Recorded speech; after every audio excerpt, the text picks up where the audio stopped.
justement, pour toutes les maisons de luxe, il faut séduire, susciter des vocations, d'où ces rendez-vous, les Demain du luxe, organisés par le comité Colbert. Eva Jaco y était, reportage. Chanel, Hermès, Cartier, Weston ou encore Christophe. Cette année, 30 maisons de luxe et écoles se sont réunies à Station F pour le lancement de cette deuxième édition. 3 jours de rencontres qui vont permettre aux jeunes de découvrir les métiers des maisons de luxe et leur formation. Alors, quels sont les enjeux de cette édition? C'est ce qu'on va découvrir. Bruno Pavlovski, vous êtes le président des activités mode chez Chanel. Alors, selon vous, est-ce qu'on passe à la vitesse supérieure là? Il faut passer à la vitesse supérieure. Au niveau du comité Colbert, on évalue à peu près à 20 000 personnes le nombre de personnes à recruter par année dans les années qui viennent. Et aujourd'hui, même s'il y a énormément d'initiatives, même si on multiplie les collaborations, que ce soit le ministère de l'Éducation, le ministère de la Culture, etc., on voit qu'il y a une carence de personnes.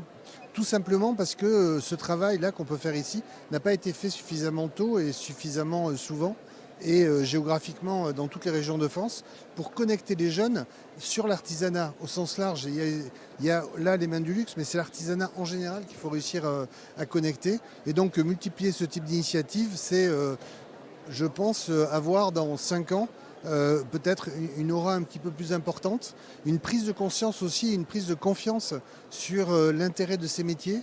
Alexandre Bockel, je vous retrouve pour cette deuxième édition des Demain du luxe. Alors l'année dernière, ça avait été un succès. Aujourd'hui, quels sont les nouveaux enjeux de cet événement?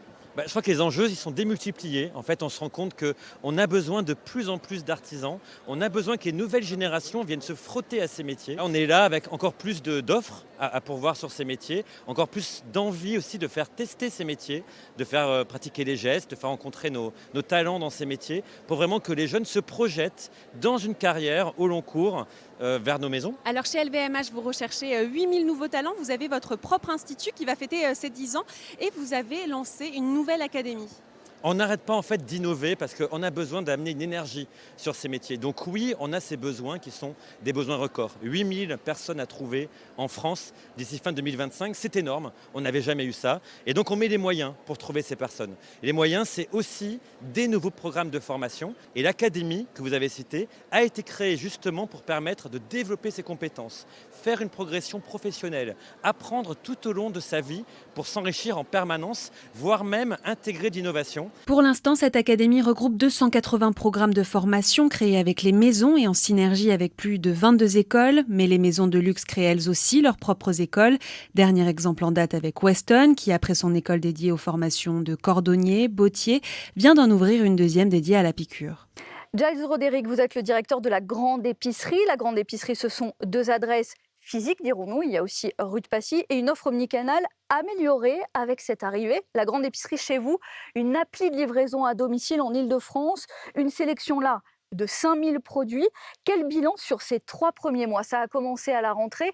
Quel bilan vous pouvez déjà faire? Nous sommes très satisfaits du lancement de notre nouvelle application de livraison de courses à domicile dans l'Île-de-France. Effectivement, cela fait 3 mois et chaque mois, on arrive à doubler notre chiffre d'affaires. Donc une clientèle potentiellement plus jeune et une clientèle du quotidien? Effectivement. Donc l'âge moyen de ceux qui commandent sur l'application est en dessous de l'âge moyen des clients de nos magasins. C'est effectivement une application qui propose 5000 produits du quotidien, mais pas que. Il y a aussi des pépites de la sélection de la Grande Épicerie de Paris pour agrémenter ces courses du quotidien. Le panier moyen est plus élevé à présent en ligne ou sur l'appli ou qu'en magasin? Le panier est plus élevé sur l'application que dans nos magasins aujourd'hui. Et ça représente quoi à l'heure actuelle, ce panier moyen? Il est de combien? Le panier moyen aujourd'hui est un peu au-dessus de 100 € sur l'application. Un lieu de vie, un lieu de découverte, une sélection pointue. En physique à présent, il s'agit quoi? De développer davantage d'expériences, de moments entre les murs, c'est ça maintenant? Effectivement, la Grande Épicerie devient de plus en plus un lieu de retailtainment. Et ce qu'on veut dire par cela, c'est un lieu où on peut vivre une expérience, vivre quelque chose qui crée une émotion. Aujourd'hui, ça ne suffit pas pour la grande épicerie de proposer juste un lieu où on peut faire ses courses. Ça suffit plus, il y a Ça trop de suffit plus. concurrence. Exactement, il y a beaucoup de concurrence et on peut trouver un petit magasin à côté de chez soi. Donc, on doit attirer des gens à la grande épicerie pour rencontrer nos chefs qui travaillent dans le laboratoire, pour rencontrer des fournisseurs qui proposent chez nous des produits qu'on ne trouve pas ailleurs. Chaque semaine dans Iconic Business, les iconiques de l'invité. Ce que le luxe est pour Giles Roderick, justement, votre top 3, bon, pas n'importe laquelle, hein. L'Orient Express, le slow travel façon Belmont, en somme. Exactement. Donc, c'est mon premier choix. Donc, l'Orient Express, j'ai eu la chance de pouvoir prendre ce train donc historique. De Londres à Venise. Exactement. Je pense que c'est quelque chose à faire une fois dans la vie.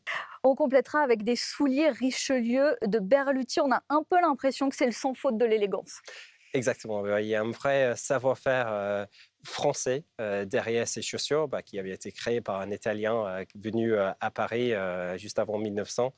Je trouve que ça représente pour moi vraiment le luxe en termes d'élégance, en termes de confort.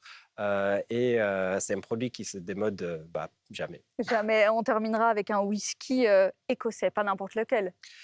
De Macallan, c'est un whisky écossais single malt qu'on propose également à la grande épicerie. Je pense qu'on pense à des produits de rêve. De Macallan, pour ceux qui aiment les whiskies et pour ceux qui aiment le petit apéritif, ça crée vraiment des frissons. Ce produit qui a plus de 100 ans, donc la maison va fêter l'année prochaine ses 200 ans. C'est une maison qui se renouvelle en permanence, mais qui reste fidèle à ses racines et à ses traditions en termes de goût et de saveur. Justement, l'exceptionnel, hein, le plus ancien millésime 1926 a été vendu il y a quelques semaines, 2,5 millions d'euros chez Sotheby's à Londres, une bouteille unique de ce whisky écossais. Giles Roderick, directeur de la grande épicerie de Paris, merci d'avoir été avec nous dans Iconic Business. À venir dans les désirables de la semaine, un artiste, un artisan, fleuriste, Éric Chauvin du Grandiose. Mais tout de suite, l'Iconic Capsule, phénomènes et tendances. Je vous emmène aujourd'hui dans la brasserie la plus mythique de Monaco. Elle a 150 ans, elle a rouvert ses portes tout récemment après travaux. Allez, je vous emmène découvrir le nouvel écrin du Café de Paris Monte-Carlo. Et on commence cette visite avec le chef des lieux, Éric Gorjux. Bonjour, on est ici à l'étage, c'est une pièce qui n'existait pas et maintenant il y a 2 salles de réception. La différence entre les deux, c'est quoi ? Alors au rez-de-chaussée, on a pris le parti de vraiment donner la part belle à la brasserie dans un décor très parisien. Et à l'étage, au contraire, on a un plafond beaucoup plus bas, les tables sont nappées, donc un environnement un peu plus cosy. Grande nouveauté, c'est cette terrasse de 200 mètres carrés qui n'existait pas avant et qui est maintenant ouverte sur la place du casino, avec le casino ici juste à gauche et l'hôtel de Paris en face.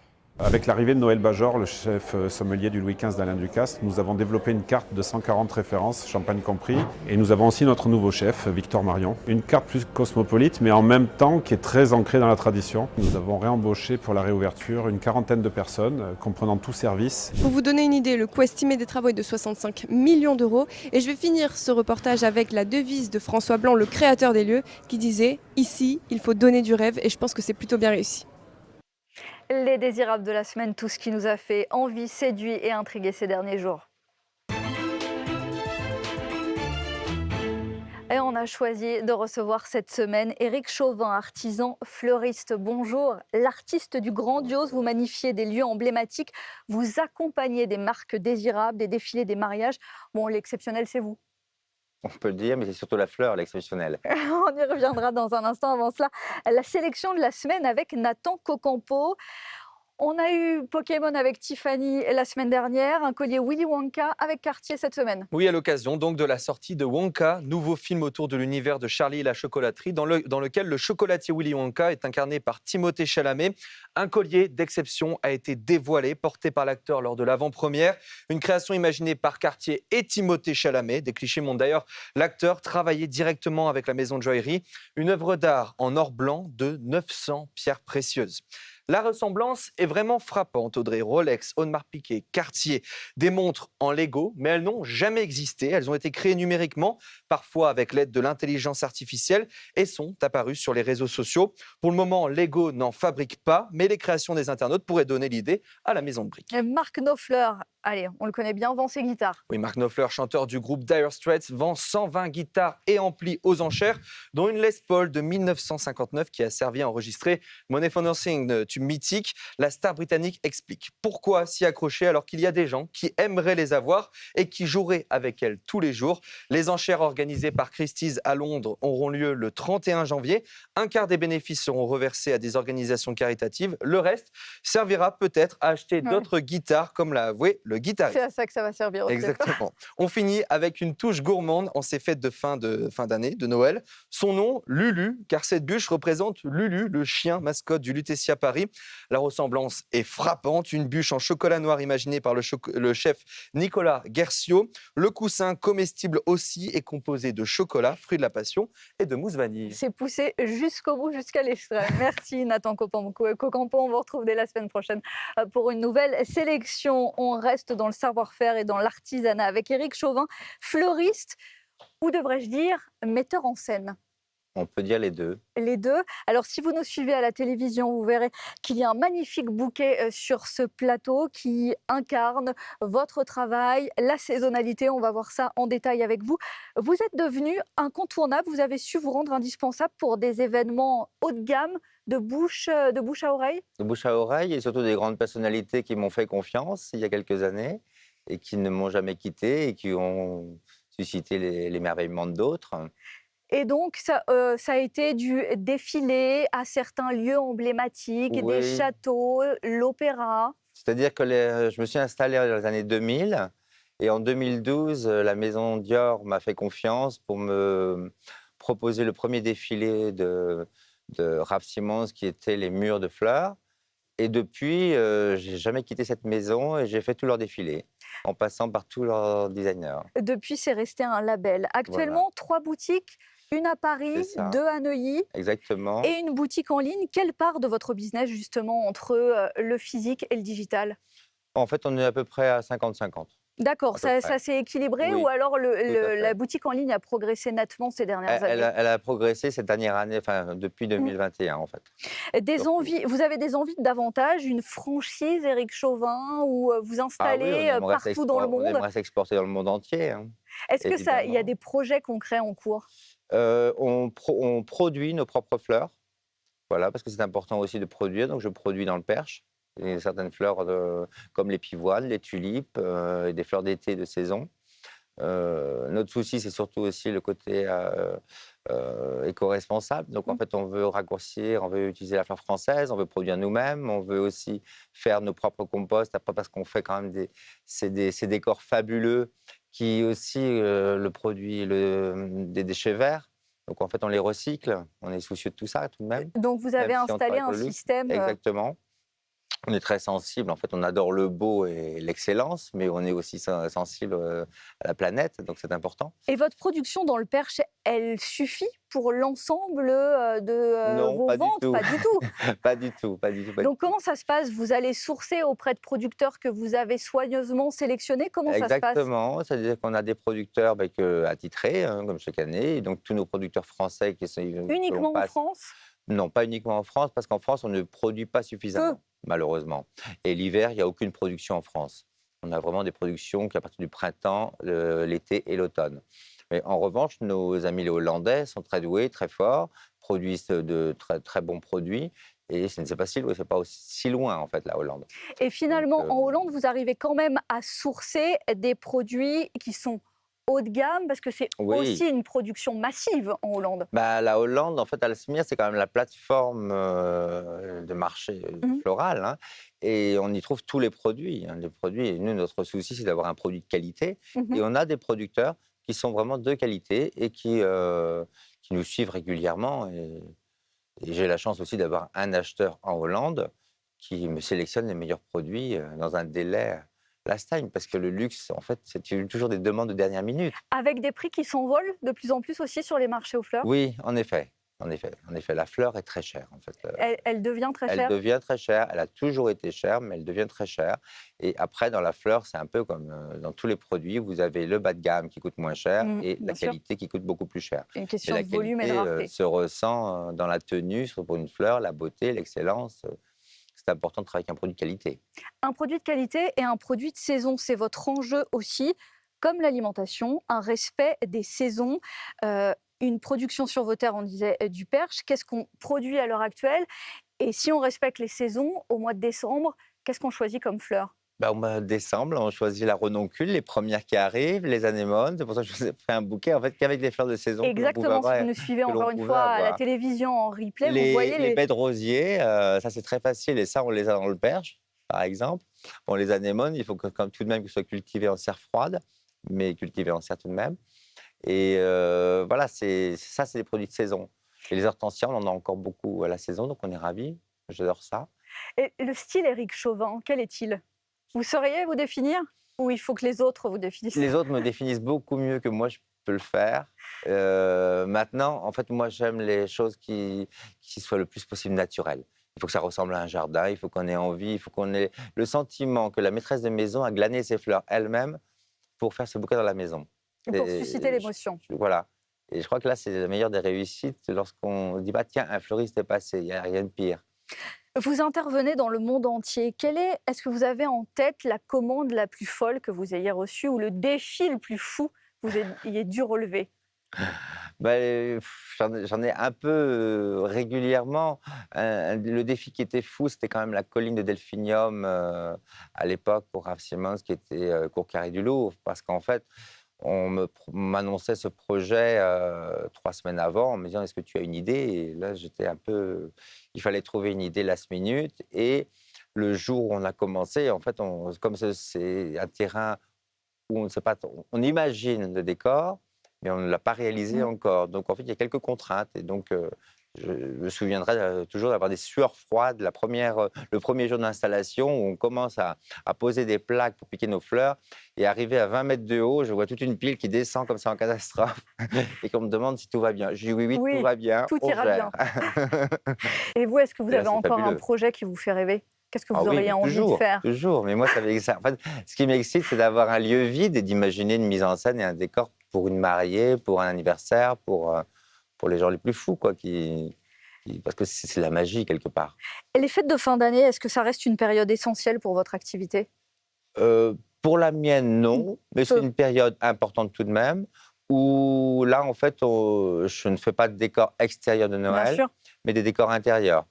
Et ce qui nous arrive souvent avec les grandes maisons avec qui on travaille, c'est qu'ils offrent souvent un arbre de Noël décoré pour leurs amis, pour leurs clientes, pour leurs influenceuses ou pour la presse.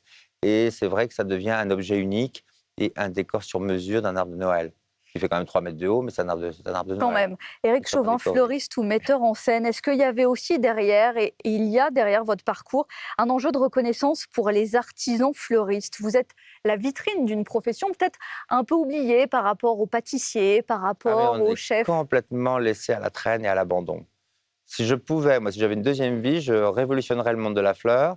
Et il faudrait certainement commencer par changer les bases, parce que malheureusement, aujourd'hui, un meilleur ouvrier de France chez les fleuristes, ça ne veut rien dire. C'est-à-dire que vous êtes meilleur ouvrier de France fleuriste à condition que vous travaillez tout sauf le végétal. Le métal, le grillage, les plumes, le tissu, tout ça. Travailler que le végétal, c'est vraiment mon combat. Et il y a vraiment quelque chose à faire dans la profession. Il faudrait vraiment la revaloriser, parce que c'est une profession extrêmement intéressante, extrêmement manuelle.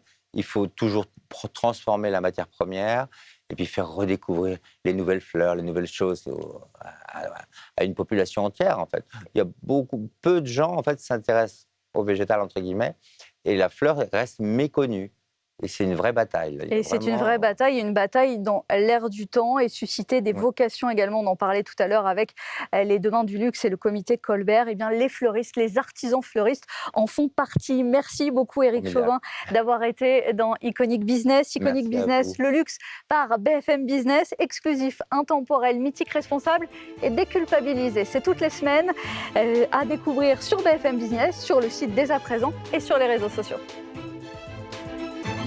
Iconic Business, le luxe by BFM Business.